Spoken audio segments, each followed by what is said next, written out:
ఇవాళ దొంగలతో చేరి కుట్రలు కుతంత్రాలతోని అర్ణమ్మ బీజేపీ ముసుగులో బీఆర్ఎస్ వాళ్ళతో కుమ్ముకై ఇవాళ రేవంత్ రెడ్డిని పడగొట్టాలి, రేవంత్ రెడ్డిని బలహీనం చేయాలి, తద్వారా పాలమూరు జిల్లాను ఎండబెట్టాలన్న ఆలోచన చేస్తుంది. ఇవాళ మీరు ఆలోచన చేయండి. మన్నే శ్రీనివాసరెడ్డి 5 ఏళ్ళు మనకి ఎంపీ. ఏడున్నాడు ఆయన? ఇంట్లో లేడు, సొంట్లో లేడు, సోయిలో లేడు. మీ ఎమ్మెల్యేలు పాతోళ్ళు 10 ఏళ్ళు ఎమ్మెల్యేలు ఉన్నారు. ఎవడన్నా బీఆర్ఎస్ కోటేమని అడుగుతుండా? ఎవడన్నా ఊర్లలోకి వచ్చిండా?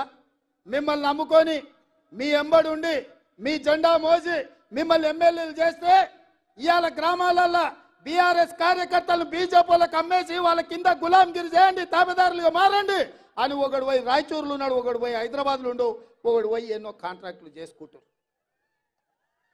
ఇవాళ ఏం జరుగుతుందో ఒక్కసారి ఆలోచన చేయండి. గద్వాల బంగ్లా కుమ్ముక్కు రాజకీయాలు ఆనాడు బీజేపీలు బీఆర్ఎస్ కోటేసారు కాంగ్రెస్ పార్టీని సరితమ్మని ఓడించడానికి. ఇవాళ మహబూబ్నగర్ జిల్లాలో బీఆర్ఎస్ వాళ్ళు బీజేపీని గెలిపించడానికి కుమ్ముక్కు రాజకీయాలు చేస్తున్నారు. సోదరులారా, ఒక్కసారి ఆలోచన చేయండి.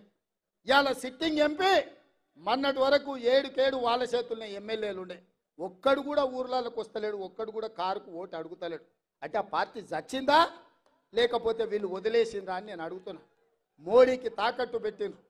నాకు తెలుసు కేసీఆర్ బిడ్డ బెయిల్ కోసం ఇవాళ కాంగ్రెస్ను ఓడించడం కోసం నరేంద్ర మోడీతో చీకటి ఒప్పందంలో భాగంగా మహబూబ్ నగర్, చేవెళ్ళ, మల్కాజ్గిరి, భువనగిరి, జహీరాబాద్ 5 పార్లమెంట్లలో చంద్రశేఖర్ రావు నరేంద్ర మోడీని గెలిపించడానికి సుపారీ తీసుకొని బీఆర్ఎస్ కార్యకర్తలు ఇవాళ బొందబెట్టి వాళ్ళ ఆత్మ గౌరవాన్ని మోడీ కాళ్ళ దగ్గర తాకట్టు పెట్టిండు. బీఆర్ఎస్ నాయకులారా, మీరు ఆలోచన చెయ్యండి.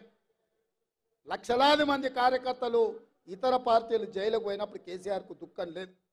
నాలాంటోని బిడ్డ లగ్గం ఉంటే కూడా వదలకుండా జైల్లో పెట్టినప్పుడు ఆయనకు బాధ తెలియలేదు.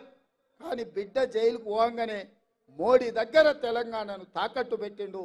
ఇది తెలంగాణ ఆత్మ గౌరవానికి మంచిదా? ఒక్కసారి ఆలోచన చేయండి. బీఆర్ఎస్ కార్యకర్తలారా, బీఆర్ఎస్ నాయకులారా, ఆత్మ పరిశీలన చేసుకోండి. 5 నిమిషాలు గుండెల మీద చేసుకొని ప్రశాంతంగా ఆలోచన చేయండి. ఎందుకు చంద్రశేఖర్ రావు ఇవాళ మీ పార్టీని తీసుకెళ్లి మోడీకి బీజేపీకి తాకట్టు పెట్టిండు? ఇవాళ మహబూబ్ నగర్లో ఎందుకు బీఆర్ఎస్ వాళ్ళను బీజేపీకి ఓట్లు వేయమంటుడు? ఇవాళ చేవెళ్లలో బీఆర్ఎస్ నాయకులను బీజేపీలకు లొంగిపోమ్మంటుండు. మల్కాజ్గిరిలో మీ ఓట్లు బదిలీ చేయండి అని చెప్తున్నాడు.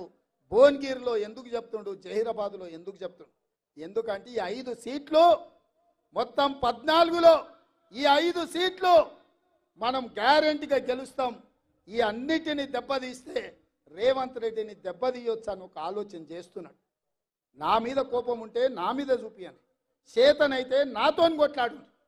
మీరు మొగోళ్ళు అయితే మా కార్యకర్తలతో కొట్లాడండి. రండి గ్రామాలకు అడగండి ఓట్లు.